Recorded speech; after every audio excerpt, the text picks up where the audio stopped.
Doctor BR Ambedkar Konaseema జిల్లా మలికిపురం మండలం లక్కవరం దగ్గరలో ఉన్నటువంటి ఇరుసుమండ గ్రామంలో ఓఎన్జీసీ అధికారుల నిర్లక్ష్యంతో ఒక్కసారిగానే గ్యాస్ లీక్ అయి మంటలు ఎగిసిపడ్డాయి. దీంతో చుట్టుపక్కల ఉన్నటువంటి గ్రామస్తులు పరుగులు తీశారు. జిల్లా యంత్రాంగం అంతా అప్రమత్తమై చుట్టుపక్కల ఉన్నటువంటి ప్రజలను పునరావాస కేంద్రాలకు తరలించారు. దీంతో ప్రజలు ఊపిరి పీల్చుకున్నారు. పగలు మంటలు చెలరేగడంతో తామంతా బతికి బయటపడ్డామంటూ ప్రజలు చెబుతున్నారు. అదే రాత్రి వేళల్లో జరిగి ఉంటే తమ పరిస్థితి ఏమైపోయేది అంటూ ప్రజలు ఆవేదన వ్యక్తం చేస్తున్నారు. మంటలు ఇంకా ఎన్ని రోజులు ఉంటాయనేది అధికారులు స్పష్టంగా చెప్పలేకపోతున్నారు. దీనిపై మరింత సమాచారం మా ప్రతినిధి రాంబాబు అందిస్తారు. Rambabu, over to you. Razole నియోజకవర్గం మలికిపురం మండలం ఇరుసుమండ అనే గ్రామంలో ఓఎన్జీసీ గేలు ఏదైతే ఉందో ఓఎన్జీసీ మంటలు ఒక్కసారిగా ఎగసిపడడంతో నిన్న 12 గంటలకు జరిగినటువంటి 12 గంటలకు ఈ సంఘటన ఇప్పటి వరకు కూడా మంటలు ఆరిన పరిస్థితి అయితే మనకు కనిపిస్తూ ఉంది. నేను ఒక్కసారిగానే ఇక్కడ ఉన్నటువంటి ఓఎన్జీసీ సిబ్బంది ఎవరైతే ఉన్నారో వారు అక్కడ చేస్తున్నటువంటి రిపేర్ సెక్షన్లో ఉన్నటువంటి ఒక్కసారిగానే గ్యాస్ లీక్ అయ్యి ఒకసారిగానే మంటలు ఎగసిపడడంతో ఇక్కడ ఉన్నటువంటి సిబ్బంది అంతా కూడా పరుగులు తీసినటువంటి పరిస్థితి మనకి తెలిసిందే. అదేవిధంగా ఇక్కడ ఏమైపోతుందన్న భయ ఆందోళనతో మొత్తం స్థానికంగా ఉన్నటువంటి ఊరి గ్రామస్తులు మొత్తం అంతా కూడా పరుగులు తీశారు. ఇళ్లలో నుంచి కూడా పారిపోయిన పరిస్థితి అయితే మనకు కూడా కనిపిస్తూ వచ్చింది. ఏదేమైనప్పటికీ మొత్తం చుట్టుపక్కల ఉన్నటువంటి ఇళ్లలో ఉన్నటువంటి మొత్తం అందరినీ కూడా ఇక్కడ ఉన్నటువంటి అధికారులంతా కూడా తరలించి పునరావాస కేంద్రాలకి తరలించడం జరిగింది. రాత్రి అంతా కూడా అధికారులు మొత్తం ఇక్కడ ఉండి పర్యవేక్షిస్తున్నారు. అదేవిధంగా ఇక్కడ చూస్తున్నాం ఇప్పటికి ఇంకా మంటలు ఆరిన పరిస్థితి అయితే మనకు కనిపిస్తూ ఉంది. దాదాపుగా ఇంకా ఎన్ని రోజులు ఉంటున్నాయి ఇక ఈ గ్యాస్ మంటలు అనేది బ్లౌట్ అనేది ఇంకా తెలియవలసి ఉంది. చెప్పండి, నిన్న ఎలా జరిగింది? ఏముందండి, నిన్న 11 గంటల కాడి నుంచే గాలపు జనం అందరూ పరుగు పొరులు తల్లికి లేదు పిల్లకి లేదు, మొత్తం ఏనిజాడు అంత నాశనం. రేపు దాకా పోయాం. ఇంక ఎలా బతకాలండి? దూడ దొరికినా కుక్క దొరికాను ఎలాగెళ్ళం? మీరు ఏం చేస్తూ ఉంటారు ఇక్కడ ఈ చుట్టుపక్కల? మేము చుట్టుపక్కల కొబ్బరి దింపి తీస్తున్నామండి. నిన్న జాతర అక్కడ ఉంచి రైతులు అందరూ ఒకటే పోరికండి వెళ్ళిపోండ్రు అండి. రాత్రి పునరావాస కేంద్రాలకు తరలించారు. రాత్రి పనుల కేంద్రం ఎవరు తరలించారు? ఎవడికాడికే పోరికండి. ఇంకా ఎవడున్నాడో ఎవడు అవుతున్నాడో అందరూ ఒకటే గ్యాలపు. ఇది అంత ముందు ఎప్పుడైనా జరిగింది? ఇదే ఇప్పుడు ఫస్ట్ దారి జరిగింది ఇక్కడ. మరి ఏం చెప్తున్నారు అధికారులు మీకు? ఏం చెప్పారండి? ఏం చెప్తున్నారు? ఎవడికాడే పోరికిచ్చుకుంటే ఇంకెవడేం చెప్తున్నారు సార్? ఒకటే పోరికండి బాబు మొత్తం అందరూ. అదండి. చెప్పండి మేడం, ఈ సంఘటన ఎప్పుడు జరిగింది? అసలు ప్రజలు నిన్న అరౌండ్ 10:30, 10:40 ఆ టైంకి అయితే ఇక్కడ ఇరుసుమండ ఈ ప్రాంతంలో గ్యాస్ అనేది స్మోక్ లాంటిది అందరూ జనాలు గమనించారండి. వీళ్ళు అప్రమత్తం అవటం వెంటనే ఇక్కడ నుంచి మన ఇమీడియట్గా సర్పంచ్ గారు కానీ లేదంటే ఇక్కడ ఉన్న లోకల్గా వాలంటరీగా ఉన్న గ్రామ పెద్దలు వీళ్ళందరూ కూడా జనాలను ఇక్కడ నుంచి ఎవాక్యువేట్ చేశారు, సేఫ్ ప్లేసెస్ తీసుకెళ్లారు. అరౌండ్ 12:30, 12:40 మధ్యలో బ్లాస్ట్ అవటం, ఫైర్ అవటం, జనాలు కొంచెం భయభ్రాంతులు గురయ్యారు. బట్ యంత్రాంగం, జిల్లా అధికార యంత్రాంగం కానీ ప్రభుత్వ యంత్రాంగం కానీ ఇక్కడ ఉన్న లోకల్ ప్రజలు మెయిన్ వాళ్ళు సెల్ఫ్గా వాలంటీర్ తీసుకుని ఇక్కడ ఉన్న ప్రజలందరినీ ఎవాక్యుయేట్ చేయడం అనేది జరిగిందండి. అది టైమింగ్ కొంచెం మనకి మార్నింగ్ 10:30, 10:40 అవటం వల్ల నిజంగా దేవుడి దయ వల్లే ప్రాణ నష్టం జరగలేదు ఇక్కడ. ఇంకా ఇక్కడ నుంచి ఎవాక్యువేట్ అయిన తర్వాత వెంటనే మన ఎంపీ గారు కానీ ఎమ్మెల్యే గారు కానీ అండ్ సీఎం గారు, డిప్యూటీ సీఎం గారు మినిట్ టు మినిట్ మానిటరింగ్ చేస్తూ ఇక్కడ ఉన్న పరిస్థితులన్నీ కంట్రోల్ చేయడానికి వాళ్ళ ఎత్తున మాత్రం 100% మనకి సపోర్టివ్గా చేశారండి. దానివల్లే మనకి ఇవాళ గమనించి వచ్చింది. నిన్నటి మంటకి ఇవాళ మంటకి చాలా డిఫరెన్స్ అయితే ఉంది. ప్రెషర్ అయితే తగ్గింది ఆల్మోస్ట్. ప్రజెంట్ ఇప్పుడు అధికారులు వాళ్ళు ఏమంటున్నారు? ఇంత నిర్లక్ష్యం ఇప్పుడు రాత్రి అయితే కనుక చాలా ప్రమాదకరంగా మారే పరిస్థితి అయ్యి ఉండొచ్చు. ఇక్కడ ఉన్నటువంటి స్థానికులు కూడా చాలా ఇబ్బంది కలిగి ఉండొచ్చు. పగలింత జరిగింది కాబట్టి సరిపోయింది. ఇది నైట్ సమయం అయితే కనుక చాలా ప్రమాదం అయ్యే పరిస్థితి అయితే ఉంటుంది. అసలు అధికారులు ఏమంటున్నారు? అసలు అధికారులు చెప్పడం అయితే కనుక ఇది అన్ఎక్స్పెక్టెడ్గా జరిగిందండి. ఇది యాక్టివ్గా ఉన్న రిగ్ కాదు, ఇన్యాక్టివ్గా అయ్యింది. దీంట్లో ఉన్న అంటే ఓఎన్జీసీ మళ్ళీ సబ్ ఇవ్వటం, దాని తర్వాత నుంచి కొంతవరకు ఉన్న దాన్ని ఎక్స్కవేట్ చేయాలి, 2-3 డేస్లో యాక్టివ్ చేసుకునే రిగ్ కాబట్టి ఇది అన్ఎక్స్పెక్టెడ్గా బ్లో అవుట్ అయ్యింది, అన్ఎక్స్పెక్టెడ్గా వచ్చిందని చెప్పేసి అంటున్నారు. దీని తగ్గట్టు మెజర్స్ అన్నీ కూడా తీసుకుంటాను. నిన్న కలెక్టర్ గారు వచ్చారు.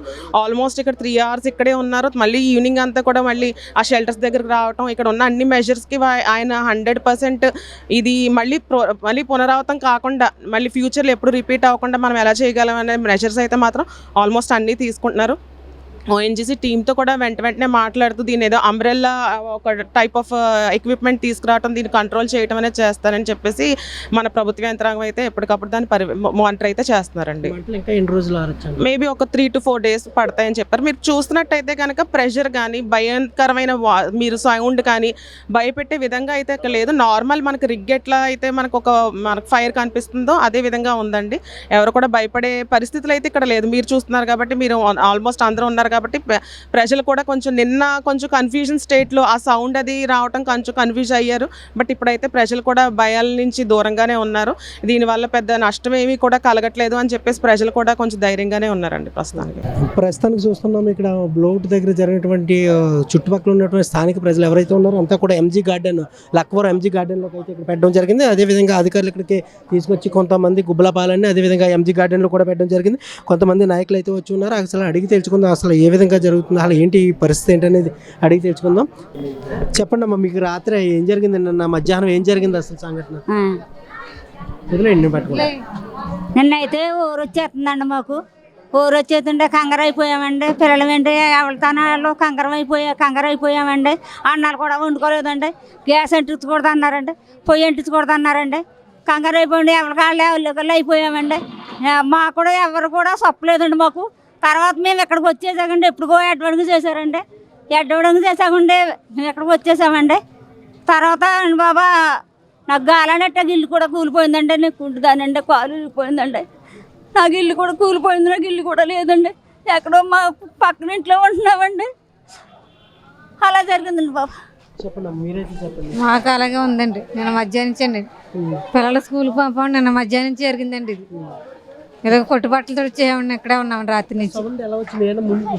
పొగలు వచ్చినాయండి, మంటలు పొగలు రేజ్ అయినాయండి. ముందు తర్వాత మంటలు అండి, స్మెల్ వచ్చిందండి. ఏమవుతుందండి, ఏం చెప్పలేదండి మాకు. పిల్లల్ని స్కూల్కి పంపామంటే పిల్లలకి అన్నాలు కూడా పెట్టలేదండి వాళ్ళు. అలాగే పంపేశారండి. ఇంకా ఇలాగ వచ్చేసామండి కొట్టుబట్టలతోటి.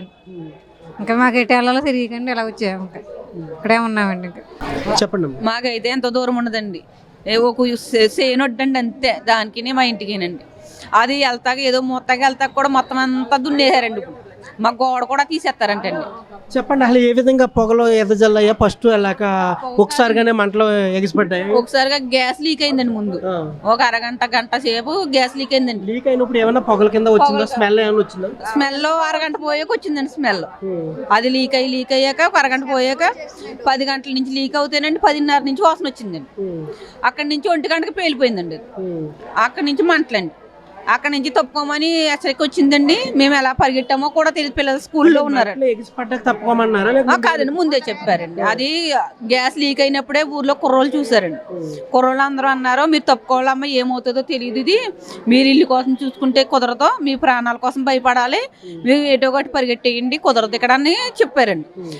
తర్వాత సిబ్బంది కూడా అంటే ఇప్పుడు లోకల్ గా ఉన్న వాళ్ళు చెప్పారా లేక అధికారపూర్వకంగా ఏమన్నా చెప్పారా? అధికారపూర్వకంగా ఎవరు చెప్పలేదండి. లోకల్ ఇంట్లో ఊర్లో ఉన్న వాళ్ళే కుర్రలే చెప్పారండి.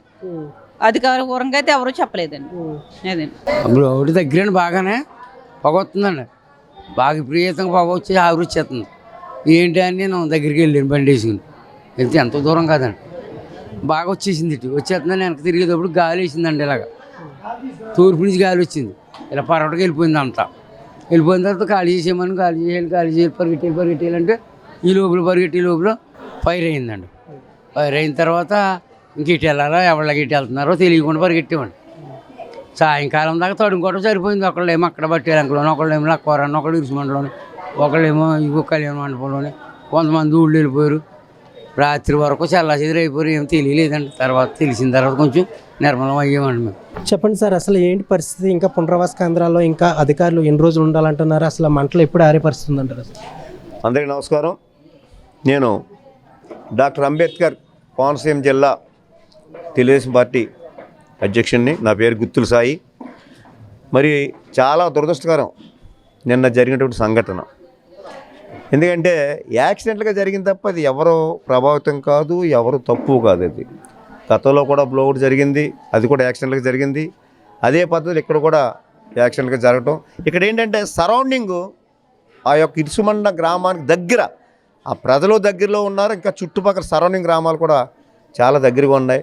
ఇక్కడ ఏంటంటే అదృష్టం ఏంటంటే ప్రాణ నష్టం జరగలేదు మనకి, చాలా అదృష్టం. అంటే ఆస్తి నష్టం జరగవచ్చు, ఇంకోటి జరగవచ్చు, కానీ ప్రాణ నష్టం జరగలేదు.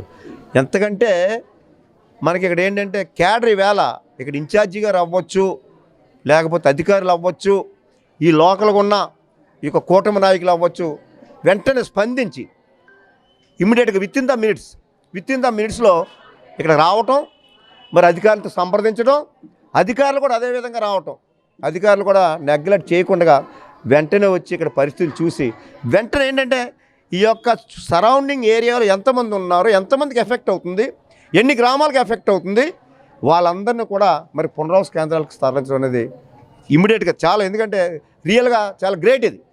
ఇమ్మీడియట్గా ఇక్కడ తరలించడం, వాళ్ళకి ఏం కావాలని ఇక్కడ లోకల్ ఉన్న నాయకులు, అలాగే మరి సోదరులు మంగని గంగయ్య గారు అబ్బాయి గారు రాధాకృష్ణ గారు, ఆయన కూడా మరి ఇక్కడ అన్ని కూడా ఏర్పాటు చేయడం జరిగింది. నేను కూడా ఇప్పుడు వచ్చాను. నేను నిన్న ఊళ్ళో అవుట్ ఆఫ్ ఏరియా ఉండడం, వైజాగ్ వెళ్ళటం వల్ల రాత్రి లేకపోయినా మార్నింగ్ బయలుదేరి వచ్చాను. మరి తప్పనిసరిగా అధికారులు కూడా చాలా కష్టపడుతున్నారు. మరి పరిస్థితులు ఎప్పుడు అది అంచనాకు వస్తాయంటే ఇంచుమించు నిన్నటికి ఈ రోజుకి 90% తగ్గిందని చెప్తున్నారు. తప్పనిసరిగా కంట్రోల్ అయిపోతుంది. ఒక 24 కంట్రోల్ అవుతుంది. మీ ఆశ వ్యక్తం. నిన్న 10 గంటల నుంచే పొగలు ఎదజల్లుతున్నాయి. అధికారులు కూడా మాకు ఏ విధమైన సమాచారం ఇవ్వలేదు. కుర్రోళ్ళలోనే పొగలు ఎదజల్లుతున్నాయి, మీరు అందరూ తప్పకుండానే వాళ్ళ ఇళ్లలో కుర్రోళ్ళు మాత్రమే అలర్ట్ చేసుకున్నారు తప్ప అధికారపూర్వకంగా ఇవ్వలేదు అంటున్నారు. అధికారపూర్వకంగా అంటే ఇప్పుడు అధికారులు ఇప్పుడు ఎవరైనా కలెక్టర్ గారు అవ్వచ్చు, ఆర్డీఓ అవ్వచ్చు, వాళ్ళు ఎక్కడ ఉండే పరిస్థితి కాదు. ఇన్ఫర్మేషన్ తెలియడంతో ఇమ్మీడియట్గా వాళ్ళు వస్తారు. అంటే పొగ వచ్చింది ఓఎన్జీసీ ఒక సిబ్బందికి అనేది అర్థమవుతుంది కదా, వాళ్ళు ఎందుకు సమాచారం ఇవ్వలేదు అంటారు వీళ్ళకి? ఎవరు? ఓఎన్జీసీ సిబ్బందికి అర్థమవుతుంది కదా పొగలు ఎదజల్లుతున్నాయి, దీని ప్రమాదకరంగా ఉందనేసి వాళ్ళు ఎందుకు సమాచారం లోకల్గా ఉన్నారు? ఒకటండి, ఒక ఓఎన్జీసీ సిబ్బంది అక్కడ ఉండొచ్చు, అంటే వాళ్ళు ఎక్స్పెక్ట్ చేస్తుంటారు పొగ వస్తుంది అని అనుకుండొచ్చు తప్ప ఇది ఫైర్ అవుతుంది ఎక్స్పెక్ట్ చేస్తుంటారు. ఫైర్ అవుతుందని ఎక్స్పెక్ట్ చేస్తుంటే ఇమ్మీడియట్గా వాళ్ళు ఇన్ఫర్మేషన్ ఇచ్చి ఉండును, జస్ట్ పొగే కదా ఏమీ కాదులే అని అనుకుని ఉండొచ్చు. ఒకవేళ నిజంగా తర్వాత అక్కడ కూడా ఏం జరిగిందో మేము ఎంక్వైరీ చేస్తాం. అధికారులు కూడా ఎంక్వైరీ చేసుకుంటారు. ఇన్ఛార్జి కూడా ఉన్నారు ఇక్కడ, మేము కూడా అవి ఎంక్వైరీ చేసి మేము చూస్తాం. ఎన్ని రోజుల్లో ఆరొచ్చు అన్నారు అసలు ఈ మాటలు? 4 days 3 days 4 daysలో కంట్రోల్ అవుతుంది. అదే నిన్నటి మీద ప్రభావం తగ్గిందండి. నిన్నటి మీద ప్రభావం అవుట్ ఆఫ్ డేంజర్, నిన్నటి మీద ప్రభావం తగ్గింది, అవుట్ ఆఫ్ డేంజర్. ఇంకొకటి ఏంటంటే ముఖ్యమంత్రి గారు నారా చంద్రబాబు నాయుడు గారు, అచ్చెన్నాయుడు గారు, అలాగే డిప్యూటీ సీఎం పవన్ కళ్యాణ్ గారు వాళ్ళు ఎప్పటికప్పుడు నాకు ఫోన్ చేశారు. నేను రాత్రి అచ్చెన్నాయుడు గారు ఫోన్ చేశారు, సాయి ఏంటి పరిస్థితి, ఇమ్మీడియట్గా అక్కడికి వెళ్ళి ఇమ్మీడియట్గా నాకు కాల్ చేయని చెప్పి అచ్చెన్నాయుడు గారు చెప్పడం జరిగింది. ముఖ్యమంత్రి గారు, ఉప ముఖ్యమంత్రి గారు, మన అచ్చెన్నాయుడు గారు కూడా దీని మీద చాలా, ఎందుకంటే ఎవ్రీ 1 hourకి ఇక్కడ రిపోర్ట్ ఏం జరుగుతుంది, ప్రజలేంటి పరిస్థితి ఏంటి, పునరావాస కేంద్రాలు అన్నీ అందుతున్నాయి లేదా, మెడికల్ క్యాంప్ పెట్టారు లేదా, ఇవన్నీ కూడా వాళ్ళు పర్యవేక్షణ. ఇప్పుడు కూడా వెళ్ళిన తర్వాత రాజులు వెళ్ళిన తర్వాత అక్కడ ఈ కార్యక్రమం చూసిన తర్వాత ఇరుసుమండలో ఏమిటి పరిస్థితి వాట్ ఇమ్మీడియట్గా రిపోర్ట్ ఇవ్వమన్నారు. సీఎం గారు, పవన్ కళ్యాణ్ గారు, అచ్చెన్నాయుడు గారు కూడా రిపోర్ట్ ఇవ్వమని జరుగుతుంది. ఇప్పుడు కూడా మళ్ళీ రిక్ దగ్గరికి వెళ్తాం, రిక్ దగ్గర అక్కడ వాస్తవాలు ఏంటి ఒకసారి అధికారులతో మాట్లాడి అధికారులతో సంప్రదించి ఈ రిపోర్ట్ ఏంటి కూడా మేము సీఎం గారికి డిప్యూటీ సీఎం గారు కూడా పంపించారు. సో మనం చూస్తూ ఉన్నాము ఈ కట్టి బట్టలతో కూడా ఇక్కడ చుట్టుపక్కల ఉన్నటువంటి స్థానికులంతా కూడా పరుగులు తీసినటువంటి పరిస్థితి అయితే ఏర్పడింది. పునరావాస కేంద్రాల్లో కూడా అధికారులు పెట్టడం జరిగింది. ఇంకా అయితే కనుక వారం రోజుల పాటు ఉండొచ్చు అనేసి కూడా చెప్తున్నటువంటి పరిస్థితి అయితే మనకు కనిపిస్తూ ఉంది. ఈ వారం రోజులు పునరావాస కేంద్రాలకే పరిమితం అవుతారా అనేది కూడా ఇంకా అధికారులు ఇంకా చెప్పవలసిన పరిస్థితి అయితే కనిపిస్తూ ఉంది. Cameraman శ్రీనివాస్తో Rambabu, V5 news, doctor BR Ambedkar, Konaseema జిల్లా.